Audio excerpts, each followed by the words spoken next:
ஆன்மீக அன்பர்கள் அனைவருக்கும் அம்முவாரின் அன்பான வணக்கங்கள். நம்ம இந்த பிரதியில் வந்துட்டு மதுர் அம்மனை பற்றி தான் பார்க்க போகிறோங்க. இந்த அம்மன் வந்துட்டு மதுர் அம்மனோட மூலஸ்தானம் தான் இது பார்த்துட்டு இருக்கிறது. ரொம்ப ரொம்ப சக்தி வாய்ந்த அம்மன். உங்களோட வேண்டுதல் என்னவாக இருந்தாலும் கண்டிப்பாக நிறைவேற்றி கொடுக்குறதாங்க. இங்கே வேண்டிக்கிட்டு நிறைய பேர் வந்துட்டு பூஜை செய்வாங்க. அதே போல் வந்துட்டு பலி கொடுத்து கூட பூஜை செய்வாங்க. சில பேர் ஆடு பலி கொடுத்து கூட அம்மனுக்கு படையல் படைப்பாங்க. அதே போல் சில பேர் கோழியும் கொடுப்பாங்க, அம்மனுக்கு கொடுத்து பூஜை செய்வாங்க. சில பேர் வெறுமே பழங்கள் பூப்பழம் கொடுத்து கூட பூஜை செய்வாங்க.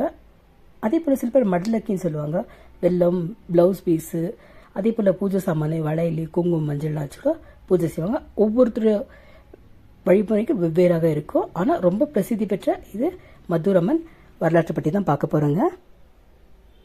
அப்புறம் பெங்களூர்லாம் மதுர் அம்மன் ஜாத்திரைன்னு சொல்லுவாங்க. இந்த மதுர்ன்ற பகுதியில் வந்துட்டு நடைபெறும் மிகவும் பழமையாக புகழ்பெற்ற அம்மன் திருவிழா ஒன்றாகுங்க. அதாவது மாரியம்மன் வழிபாடுன்னு கூட சொல்லலாம் இந்த சாமிங்க. அதே போல் இந்த கிராமிய மக்கள் ரொம்ப விரும்பி செய்யக்கூடிய ஒரு விமரிசையான பூஜைன்னு கூட சொல்லாங்க. இந்த பழங்காலத்தில் எப்படி இந்த வழிமுறை வந்ததுன்னு பார்த்தோம்னாக்கா, பழைய காலத்தில் வந்துட்டு மதுர் சுற்றியுள்ள கிராமங்களில் அம்மை, காய்ச்சல், தொற்று நோய்கள் அதிகமாக இருந்ததுன்னு சொல்கிறாங்க. அதுக்காக தான் அம்மனை வேண்டிக்கிட்டு நிறைய பேர் வழிபட்டனார்கள். நம்பிக்கை தான் இதுக்கு ரொம்ப ரொம்ப முக்கிய காரணம்னு சொல்லாங்க. அப்படி நம்ம வேண்டிக்கிட்டு அந்த அம்மன் கோயில் போனால் நோயெல்லாம் சரியிடும், ஜோரெல்லாம் போய்டும் சொல்லுவாங்க.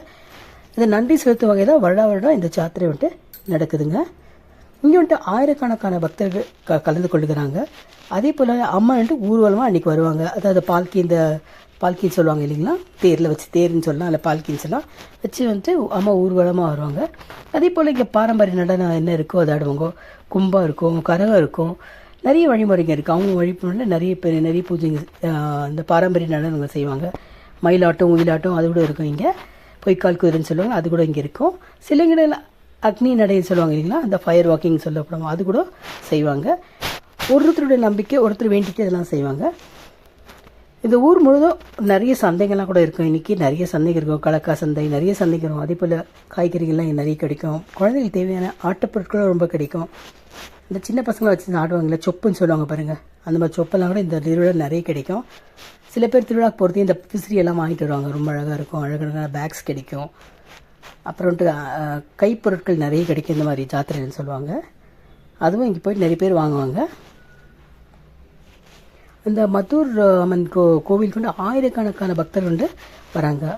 என்னென்ன அவங்களோட நம்பிக்கை தான் அம்மனை தரிசித்து எல்லாரோட நோய் நீங்கணும், மனக்கவலை போகணும்னு வேண்டிக்கிட்டு பிரார்த்தனை செய்கிறாங்க. பொதுவாக இந்த திருவிழா வந்துட்டு வெயில் காலத்தில், அதாவது மார்ச் இல்லை ஏப்ரலில் தான் நடைபெறுங்க. அப்போது அருகாமையில் உள்ள கிராமத்தில், நகரத்திலும் ஆயிரக்கணக்கான மக்கள் வந்து இங்கே கலந்துக்கிறாங்க. அந்த முக்கியமாக அம்மனுக்கு அலங்காரம் ரொம்ப அழகாக இருக்குங்க. பாருங்கள், இப்போது நிறைய ஆயிரக்கணக்கான ஜனங்கள் லைனில் நின்றுருக்காங்க. அதே போல் அம்மனுக்கு அழகான ஆபரணம் போட்டுருவாங்க. உடையும் அலங்கரிக்கப்படும், ரொம்ப நல்லாயிருக்கும். அதே போல் ஊர்வலமும் இருக்கும் இன்றைக்கி. அதே போல் ஊர்வலத்தில் வந்துட்டு தேர் கூட இருக்குங்க. தேரில் நிறைய பேர் வேண்டிக்கிட்டு வாழைப்பழம் போடுவாங்க. அதே போல் உப்பு மிளகும் அம்மனுக்கு வேண்டிட்டு தேர் மேலே போடுவாங்க. அவங்க வேண்டுதலாம் நிறைய பேர் நின்றுக்கிட்டு. அதே போல் வந்துட்டு சில பேர் விரதம் இருப்பாங்க. காலையிலேருந்தே விரதம் இருந்து அவங்களோட பூஜையெல்லாம் முடிச்சுட்டு அப்புறம் தான் சாப்பிடுவாங்க. அது கூட ரொம்ப நல்லது.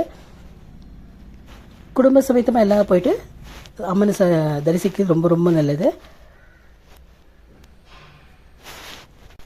எங்கள் அம்மன் கோயிலுக்கு அடுத்ததாக பெரிய சந்தைகள்ங்க, சந்தைன்னு சொல்லுவாங்க இல்லைங்களா, ஜாத்திரை சந்தைன்னு சொல்லுவாங்க பெங்களூர்லலாம். இந்த சந்தையில் வந்துட்டு கடைகள் நிறைய இருக்கும். அதே போல் நாட்டுப்புற கலை நிகழ்ச்சிகள் நடைபெறும். அதே போல் இந்த கலாச்சார முக்கியத்துவ பிரதிபலிக்கக்கூடிய ஒரு திருவிழாவோட சொல்லாங்க. இந்த ஜாத்திரையில் நம்ம என்ன பார்க்கலாம், கிராம மக்கள் எல்லாருமே ஒன்று திரண்டு இங்கே வருவாங்க. அதே போல் பாரம்பரிய நாட்டுப்புற கலைகளும் இங்கே பாதுகாக்கப்படும். அதே போல் குடும்பங்கள் ஒன்று கூடும் சமூக திருவிழாங்களும் நம்ம சொன்னால் இது மிகையாகாது. நம்ம இந்த கோயிலுக்கு வரதால் நமக்கு என்ன பலன்னு சில பேர் கேட்கலாம். அங்கே வந்தோம்னா நம்மளுடைய மனக்கவலை போக்கும் இம்பார்ட்டண்ட்டு.